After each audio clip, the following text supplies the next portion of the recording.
Hello everyone, welcome back to Easy Education London, and today we are looking at the question 5 for language paper 1. Now, this question is crucial, is pivotal in deciding what you get for your English language exams. So it is 40 marks and you should spend 45 minutes on the question. So what I wanted to do is very quickly just go over the possible questions and what you need to do to prepare, and also how to score a grade 9 or how to score top marks for this question. So you'll get the option of a narrative or a description, or possibly two of each. So it's important that you practice writing both. So very quickly, I have covered this in a previous video, but just to remind you all, for the narrative, you are writing a story and you are advised to plan. So you could plan using Freytag's pyramid. So as you can see from the left hand side here, you may want to start off with the exposition, and then you'll have an inciting incident, as you can see in the pink, and then you'll have a rising action which leads to the climax. And then after the climax, which is the most intense and exciting part, you'll have the falling action and then the resolution. Or alternatively, you can scrap all this aside, as you can see I've done, and you can start in the middle. So this is something called in media res. You may decide to use in media res to start off your story, and you may decide to hook the reader in from the get-go, from the first line. Now, it's up to you how you decide to plan your story, but remember, it's important that you are planning for this question. And one tip I give to my own students is keep a simple story plan. To those of you choosing the narrative, keep a simple and effective storyline. Okay. In terms of what you need to use, you must use language and structure in your narrative. Very important.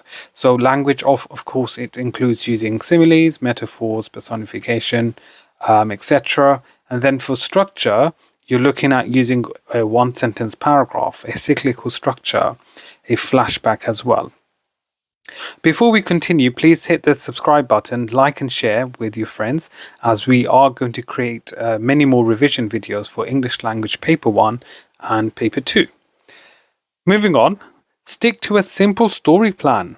So I've said this many times, a lot of the times students are writing as if they are the director for Marvel Studios. You don't have the time for that. You only have 45 minutes. It sounds like a lot, but in reality, in the exam, the time whizzes past. And finally, check over your work. Okay, so that's absolutely crucial. Give yourself that 5 minutes to go over and check your work. And trust me, you're going to find mistakes. So you need to make sure you rectify those mistakes in those last 5 minutes. Alternatively, you may decide to pick the description. So here you'll be given a picture by the exam board. So it could be a picture of a mountain, it could be a picture of a forest, it could be a picture of an abandoned house, and you're literally asked to describe the picture. So if you decide to choose the description, then you might straight away think of your 5 senses of what you can see, what you can smell, taste, touch, and hear. Now, when you do this, you must use show not tell. So don't tell us how something looks like or smells like, show it. Ambitious vocabulary, that goes for both narrative and description. And to be honest, this is for all exam board students, EdExcel, EduCast, AQA as well. Use ambitious vocabulary, absolutely crucial. To those of you who I teach personally, you would know that you have a vocab list at the back of your book. You need to refer to that in your answer. Obviously, you need to try to memorize them for you to use them effectively. Punctuation, use a wide variety of punctuation. So that includes semicolons, colons, brackets, hyphens, and dashes. A variety of sentence starters, absolutely crucial. You need to use a variety of sentence starters. So a long complex sentence, a compound sentence, short simple sentences as well. Figurative language is key. So using similes, metaphors, and personification. You already know this, so it's something that you should be using regardless. Structure. Even though you're writing a description, you still should use structure in your description. The easiest way, a one sentence paragraph, simple but effective. Now, what I wanted to do in this video is to focus on the description. and show you how you can score top marks and what you should do as well in terms of question 5 to score the top marks. And I'll also be giving you all some top tips as well. Right, moving on. So we have a picture here. Okay, so if I just zoom out. Right, so if we look at the picture, you are asked to write a description based on this picture. Now remember what we said in the previous slide, use your 5 senses. So I'll show you the description paragraph or the answer, and then I'll show you how to score the top marks in your exam. So let's start off with the following. So it begins, so if I just zoom out slightly, the vast expanse before my eyes was overwhelming. Cerulean waves gently lapping, helpless seaweed being flung from east to west, and milk-white foam gathering in clusters. Wrinkled and imperfect, the surface of the ocean looked like elephant skin, tired, weathered, and beaten. Although the shallows looked idyllic, there was a sinister darkness which made me realize my place in this world, minute, insignificant, and vulnerable. So let's stop there and look at why this was an effective opening paragraph. How is this an effective description? So let's have a look at it in further detail. So the vast expanse before my eyes was overwhelming. So that in itself, students, so if I highlight this, that is using our sense of sight. What can we see? Okay, the expanse again was overwhelming. So the expanse here is literally the full stretch, okay, of the view. Cerulean waves gently lapping, helpless seaweed being flung from east to west, okay. So that in itself is also effective because it's imagery, being flung from east to west, that's effective. And milk white foam gathering in clusters. Wrinkled and imperfect, comma, okay, that gets a mark as well because using a compound adjective, okay. What you should do in your writing is use compound adjectives, simile openers, adverb openers, verb openers as well, because it shows the examiner sentence variation and sentence variety. Because a lot of the time students start their answers, or often they repeat as I. Okay, it becomes repetitive and boring. So make sure you vary your sentence types and lengths as well. So that's where you pick up marks. So wrinkled and imperfect, the surface of the ocean looked like elephant skin. Ah, look at that. So we've used another language technique. So this is a simile. Look like elephant skin. Colon, okay, look, effective use of a colon. Tired, weathered and beaten. Look at that. Okay, we've got a list of 3. Although the shallows looked idyllic, there was a sinister darkness which made me realize my place in this world, minute, insignificant, and vulnerable. Okay, so we've got repetition of darkness. Okay, so again, that's another effective language technique. We've used a colon again for effect, and also we've used a list of 3. Okay, simple but effective. Moving on, looking further north, a battle was commencing. Look at that. Okay, I've used a 1-sentence paragraph here to shift the focus, but more importantly, here I've used a hyperbole. Okay, so a hyperbole where I am over exaggerating and showing you how it's almost a battle. Okay, think about the power of nature. So this is something that gets you marks. Once again, ferocious and volatile. Okay, look at that, ferocious and volatile. Again, notice what I'm doing here continuously. I'm using a variety of sentence lengths and sentence types. Compound adjective. Ferocious and volatile, great pillars of light descended from the sky, instantaneously causing the world to stand still. It was as if somebody had pressed pause. Vicious and vengeful, the lightning bombarded the helpless ocean with salvo after salvo of ruthless clinical attacks. Look at that. Look at the sophistication here.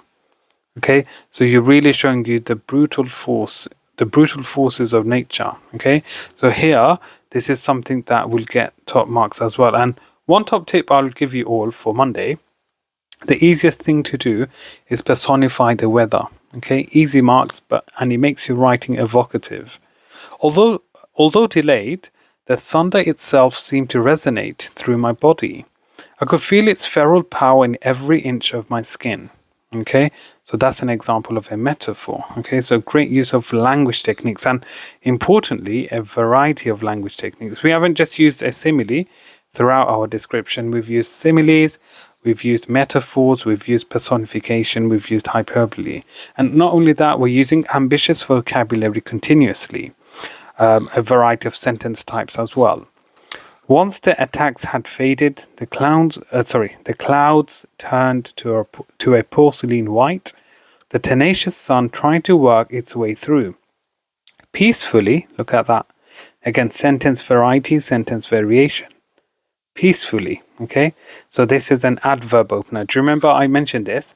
You must use an adverb opener. Well, it's not you must, but you should try to. Peacefully they drifted across the sky without a care in the world, using their helpful wind as power to traverse from one side of my vision to the other. The sight had changed. Look at this semicolon here. Okay, the sight had changed. The sight had become calm and tranquil. Again, compound adjective. Okay, in time, the war zone became picturesque, exquisite, and almost ethereal. It was a classic postcard. Look at that metaphor. Okay, so whoops, sorry. That's an example of a metaphor. Great example of using a dash as well, as you can see here, used for effect. So these are all things that get you marks. Okay, look at the listing of these adjectives as well. So what you've noticed, a grade sort of 9 answer will be using features like this continuously. And notice where the marks are being picked up. And then, if I just switch over, as I prepared to leave, it was clear that this secluded beach was no longer deserted. A myriad of people had descended here to feast on the tranquility in front of them. So look at that. So if I zoom in, to feast on the tranquility, that is in fact a hyperbole, okay, in front of them, and to bathe in the soothing water. Okay, and then I'm going to change this colon to, in fact, a dash. Okay, I think it works better here. So let's go to blue. So it'll be water.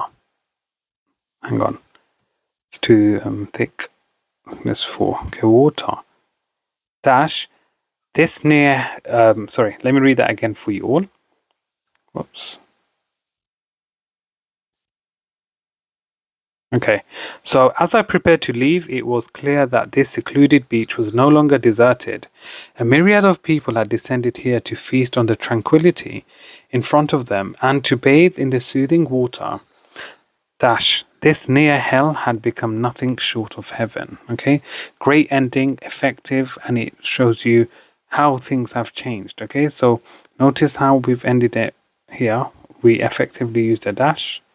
And now it's nothing short of heaven. Tick. Okay, great description, and this is what grade 9 description paragraph shows. Okay, quite simply put, the language features, the structural features, you are using consistently. You are consistently using ambitious vocabulary. You are consistently using a variety of punctuation. You are consistently using structure. So these are some things that you need to all consider for Monday's exam. So that takes us towards the end of the video. I hope you found this beneficial. I hope you found this insightful as well. Please subscribe, like, and share, and also share it with your friends, because we are going to do a revision series and also YouTube live as well on preparation for language paper 1 and language paper 2. Other than that, thank you for watching. Please subscribe, like, and share for more. Thank you.